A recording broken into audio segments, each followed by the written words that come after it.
Ever listened to the lyrics of Lookin' Out My Back Door by Creedence Clearwater Revival and wondered what the heck John Fogerty was singing about?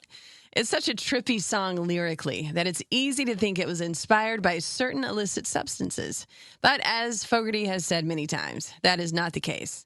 It's actually much more wholesome and innocent than that. A song he wrote for his young son, inspired in part by Dr. Seuss. Let's get into it in this episode of the Behind the Song podcast. If you like it, give it a thumbs up and hit subscribe, and let us know in the comments. Cosmo's Factory was the fifth studio album by CCR, released in July of 1970. To say that the band had been on a frenzied schedule would be accurate, because it was the first of two albums released that year, and it followed three albums the band released in 1969. While it was common back then to release more than one album in the same year, CCR were sort of on overdrive with their release schedule, putting out album after album. They would release one more album in the year 1970, Pendulum, and then release their final work as a band, 1972's Mardi Gras. Cosmo's Factory is widely recognized as their zenith point creatively, and for good reason. It spent 9 weeks at the number one spot on the Billboard 200. Out of 11 tracks, 6 were released as singles, complete with double A-sides. And all 6 of those singles charted in the top 5 on the Billboard Hot 100. Just a behemoth of an album. In the midst of all this whirlwind of recording, releasing albums, promoting them, touring, and all that goes along with it, it's important to remember that Creedence Clearwater Revival were really a meat and potatoes workhorse band, a 180-degree difference from most other rock bands at the time. They made a conscious effort to avoid drugs and alcohol, particularly while working in the studio and touring. Fogerty, the chief songwriter, also had a young family to look after. In fact, it was his son Josh, who was about 3 years old at the time, who really gave Fogerty the idea to write a fantastical song about an imaginary day, with parts of the song written purely for his son's enjoyment. The very colorful lyrics in this song, which, by the way, clocks in at just 2.5 minutes long, go like this. Just got home from Illinois, locked the front door, oh boy. Got to sit down, take a rest on the porch. Imagination sets in, pretty soon I'm singing. Do, looking out my back door. Those do's, such a huge part of the song, were included because he said he thought that his son would think it was funny to hear his dad singing them on the radio. At the time, Fogerty had probably just returned home to Northern California from the road, and either way, Illinois rhymes perfectly with oh boy. He sets the stage here in the first verse by doing something very basic, framing everything he's about to see while just looking through his own back door.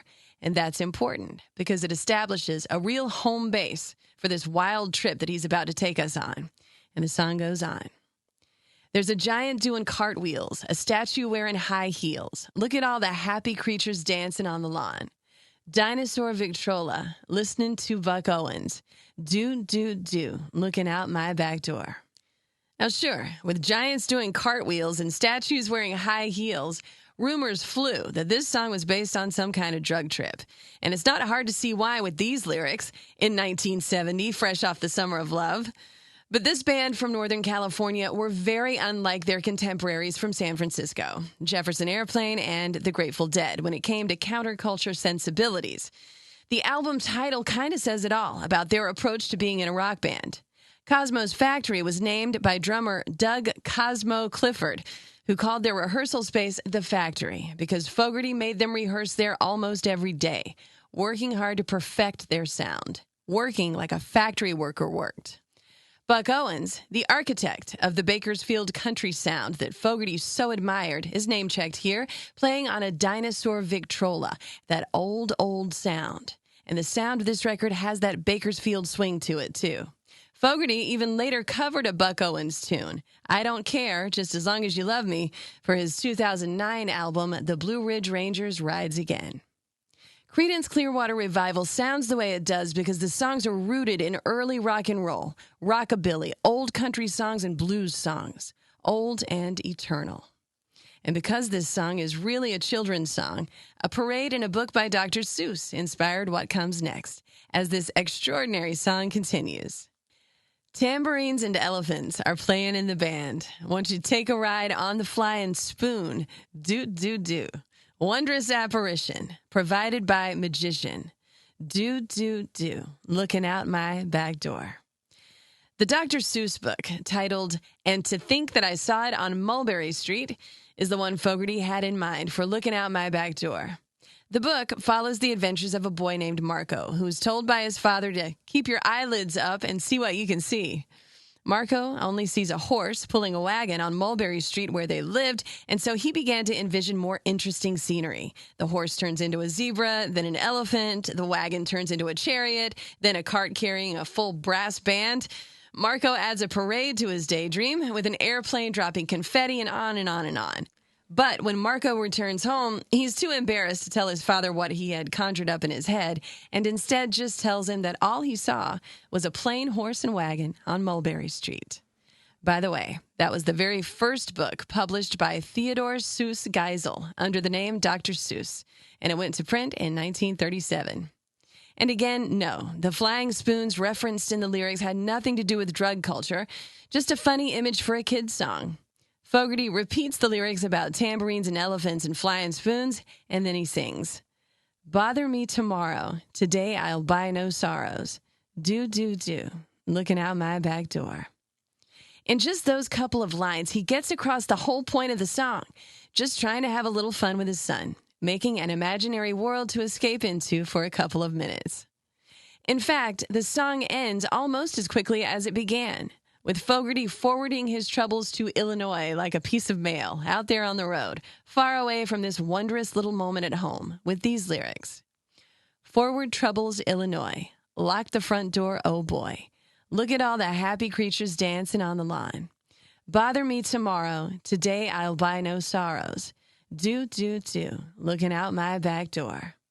Looking Out My Back Door was an instant hit, and it's a total classic.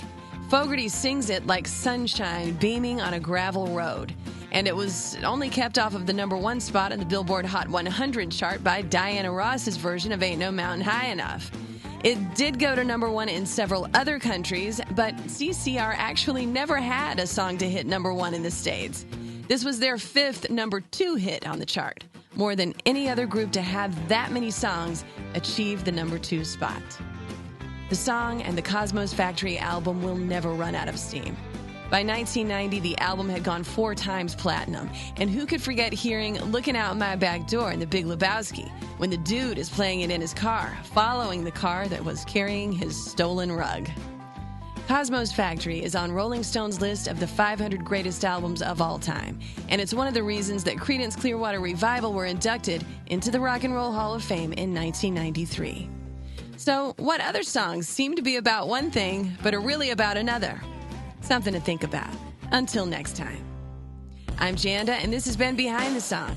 If you like this episode, give it a like and subscribe to the channel. Special thanks, as always, to Christian Lane for the music you hear on these podcast episodes. You can find me on the air at 97.1 FM The Drive in Chicago and at WDRV.com. On the way, much more classic rock and roll.